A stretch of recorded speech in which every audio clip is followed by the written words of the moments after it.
All right, wee lads, let's talk about this motherfucker. I actually love this movie. So I went back into Leprechaun being like, okay, is this going to have aged well? Am I an idiot for liking these? I posted about this in my little private group I always talk about. And man, it got shit on hard. People were like, you must be a masochist. And oh my God, what are you sitting through that garbage for? And maybe one day I'll hate myself enough to watch all of these. But today is not that day. And I was like, Jesus Christ, man, they made 7 of these fucking things. And I'm sure that obviously it has its fans, but I really enjoy a lot of these. Now, I'm not a guilty pleasure kind of person. I like what I like, suck me. So I don't ever feel guilt for liking things. It's just pleasure to me, period. Leprechaun for me is a fun fucking time. Now, let's get into this movie. This movie would not work without Warwick Davis.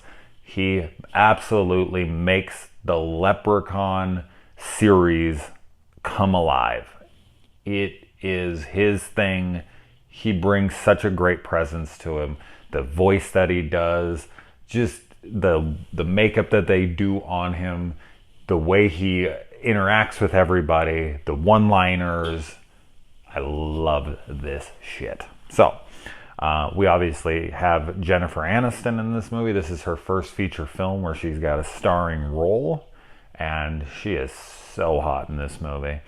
I'm so curious on what she thinks of this film now. It's always been one of my goals and desires to interview all the big name stars now and talk about the films that they want to forget about. Like, I would love to talk about, to Brad Pitt about Cutting Class, or George Clooney with Return to Horror High, or Leonardo DiCaprio about Critters 3, or, any of the big name stars. I would love, love, love to interview them about their old, horror movies that they had started in, because basically every big star starts in horror. Tom Hanks, I mean, anyone, you can pretty much name them. They more than likely were in a horror movie to begin with. And I think that's something they always kind of shit on later in their career. And it's like, oh, fuck you. Come on. That's where you started. You should have fond memories of it. So yeah, I'd love to ask Jennifer Aniston what she thinks of this now. I'm sure she would just be like, next question, please. But come on. This movie rules. I love this shit. Another thing I love about this movie is the music. I think the music fits the film so well. It's got like that Irish sound to it. I really honestly don't dislike about anything about this film. I watched it, I laughed out loud, I had a good time. This is a fun film. People who take a movie like this seriously need to fuck off. Like, for real. Come on, guys. I love the look of the Leprechaun. I said I really enjoyed the makeup on him, but just like the outfit with the buckles on the shoes and it's so great. God, he makes me fucking laugh. We have a couple weaknesses here that he possesses. I always love when they kind of tap into old lore mythology of creatures and, inject it into the storyline. Like, a 4-leaf clover is Irish, and, this will be, he can't, if the thing touches his skin, he can be harmed, or I don't know, that stuff is fun to me. It's having a good time. I love the opening of this where, he brings home the bag of gold and comes in the limo, and the leprechaun kills his wife and throws her down the stairs and then talks in her voice. And the whole film feels like that. What this movie feels like to me is like live action animation. You have like the silhouette of the leprechaun, like when he goes through the gate, and it looks like his cutout in the gate, like a fucking old Looney Tunes cartoon. And every time he's on anything in this, it's always sped up, like when he comes out on the tricycle, or he comes out in the car, or he's on the rollerblades, or when he's in the wheelchair, like all the different little vehicles that he has, and he pushes faster than it's able to, and they just speed up the frame and it looks so goofy. Or when he comes out and you see the little close-up of his shoes moving, and all of those things make me laugh. I mean, he has a scene where he goes into the garage and he tunes up and solders and welds this fucking like little derby car from hell that like knocks a truck that's 10 times its size and flips it over. It's funny. This is such a funny, fun movie. The whole like idea that the bullets in the shotgun or the bullets in the handgun that he gets shot by just incapacitate him for like moments. I don't know if he's got like Wolverine healing powers to where it like takes him a couple minutes to recuperate or whatnot, but I just find it odd that like he gets shot in this in the opening and he's like, your bullets won't keep me down for long, I'll be back, I always come back. And it's like he's up a minute later, and in this shotgun, same thing. It's like he lays there for like 30 seconds and then he finally gets up. So there's like a recharge. Like he has to like recharge his batteries. It's funny. When he's locking him in the crate and he puts the clover on top of the crate to keep him in there so that he can burn him. Not only when do they cut back to it and he's hammering the nails and the clover's clearly not sitting there. But I love how it jumps 10 years later and the clover is still in perfect condition. Now, we are dealing with magic here, so maybe that's what kept it there and kept it from not rotting away and turning to dust. But it's sitting there when it comes back and it's like still looks exactly the same. It's like, but, as I said, magic.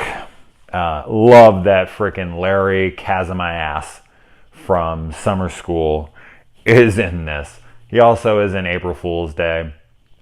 But Summer School, Dave and Chainsaw, Mr. Shoop, Pam House, you name it, that fucking movie is so close to my heart. My God, do I love it.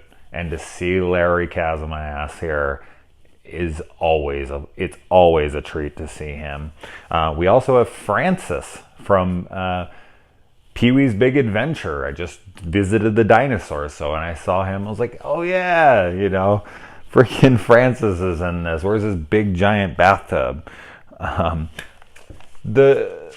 love how these guys are like the three guys who paint is the name of their company. They're there all day. They have Jennifer Aniston's character helping them. And they only paint half of one side of one small wall. And it's in like these clown circus tent, bright red and bright blue colors. Like, who the fuck picked the colors for this house? Like, I was just chuckling at the paint choices for this home. It's like, let's fix this thing up. Let's make it look like a fucking Astropop. It's ridiculous. Another question is, why does the gold like appear hidden at the end of that rainbow when the dude in the opening hit it and the leprechaun has no idea where it is? He has no ability to track his own gold for some reason. He's magical. He can, blink in and out of existence and make things move with his mind, do whatever the hell he wants and trick people's minds. But he doesn't know where his gold is. But why does the gold disappear? Why wasn't it just hidden? Why did it just blink into existence like that? That was weird to me. Why they should have just pulled back the chair from the truck and it would have just been there. I'm not sure why. That doesn't make any sense to me at all. Anyway, the whole, like, everything that he uses in this film, as I was mentioning before, the tricycle, the wheelchair, the roller skates, the derby car, the little mini car, all of that shit.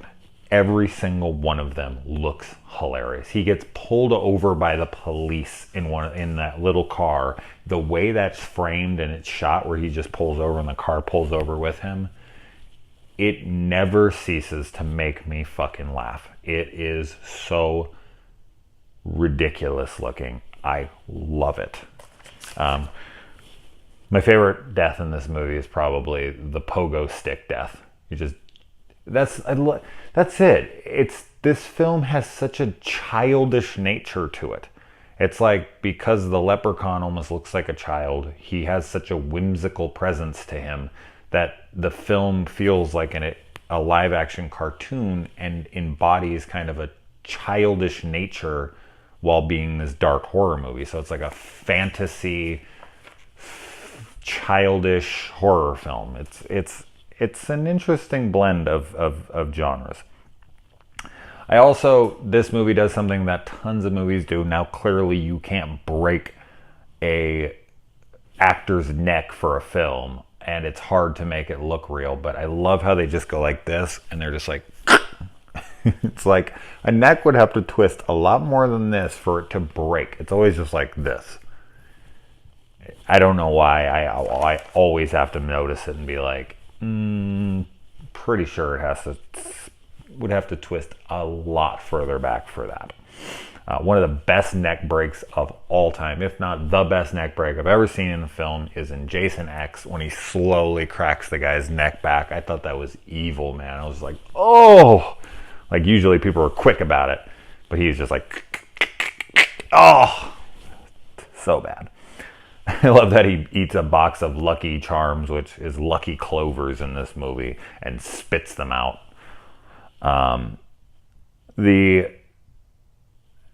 This house, unlike Wrong Turn 4, which I was just bitching about how, it's been abandoned for 29 years and it looks brand new. This house has been abandoned for 10 years, and there's like cobwebs everywhere, and shit's dusty and dirty, and everything is messed up and strewn about, and it doesn't look like anyone's lived there for 10 years. So kudos to them for actually making it look like 10 years has passed. There's some funny one-liners. Some of my favorite are from the little kid in this movie. The guy's gone with a capital dead. That's a good catchphrase right there. I like the visual effects. They actually don't harm the film, weirdly enough. Like, when the leprechaun comes back, he kind of appears out of nowhere. A lot of the times they would just he'd be there and then it would cut, and he wouldn't be there and then it'd cut and then he would just be there. But they actually put some animation over it and kind of did his skeletal system for a second, and he comes to over it, and it actually looks really cool. And then when they have it kind of glinting over his bag of gold or the rainbow or all actually looked fairly good. I mean, for an early 90s film, this is one of the only visual effects like that I've seen where I'm actually like, hey, that actually complimented the movie. So I was pretty surprised. Yeah, same thing with him not being able to locate his coins. The fact that he doesn't even know how many he has unless he goes and physically sits down and counts everyone out. He used to count, he gets all the way to 99 and he's like, wait, I've been tricked. And it's like, you didn't know how many coins were in the bag? You're a magical being. I just found it very odd that he couldn't tell how many he had already. When Larry's character, I need to write characters' names down more, but Larry Kazmaas, his character in this, the leprechaun keeps skateboarding by and he keeps shooting at him with the shotgun. His reaction time is so late. The leprechaun is basically already completely gone before he pulls the trigger. It happens every single pass. You see him pass, he gets into the hallway, and then he shoots. It's yet another thing that adds to the hilarity of this movie. And another thing that happens in a lot of these movies with these unkillable monsters, like they shoot them with a shotgun like 6 times in a row, and then they just keep coming back, laughing, shaking it off, the wounds heal, and they're just like, better keep using that shotgun. And it's like, it's clearly not working. Like, you need to come up with a better solution. Stop shooting them 600 times. It isn't going to make any difference. How many you think it's going to be like on the 50th? It's going to be like, all right, that was the one that did me in. We get a little Nightmare on Elm Street homage here, where she puts the phone up to her mouth and he says, would you like a hand? And the hand comes out instead of the tongue. Another weakness that he has outside of four-leaf clovers is his desire to make sure that all shoes are spotless and clean. So they're trying to distract him by taking shoes and throwing them in the dirt, and he freaks out running around having to shine all their shoes, and he goes into houses and has to shine everyone's shoes. That is those little things. They're just little tiny things that you think like, oh, it's not a big deal, like whatever, we put this in there, we don't put this in there. It's just those little things that make films special. That stuff to me is why I love this movie. It's hilarious. They just throw stupid little funny things in there to take with you when you leave. I always will remember something like that about this film. It gives it character. It separates it from other films like this, like a Rumpelstiltskin or whatever. And his death looks really good too. The practical effects work there is like melting the body as he's, as the clover had been entered his mouth, and he's just, he's like all falling apart as his mouth's moving around. Cool effects. This is clearly very low budget, but the makeup on him is great. The effects on him are great. The visual effects actually work, so they did really well. I'm very, very much looking forward to part 2, and I remember loving 3 when they take him to Vegas. So I honestly don't think I've actually ever seen Back to the Hood.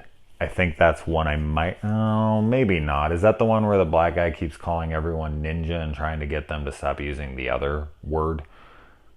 I don't know if that's the Hood or Back to the Hood. We'll see. Anyway, this is a lot of fun.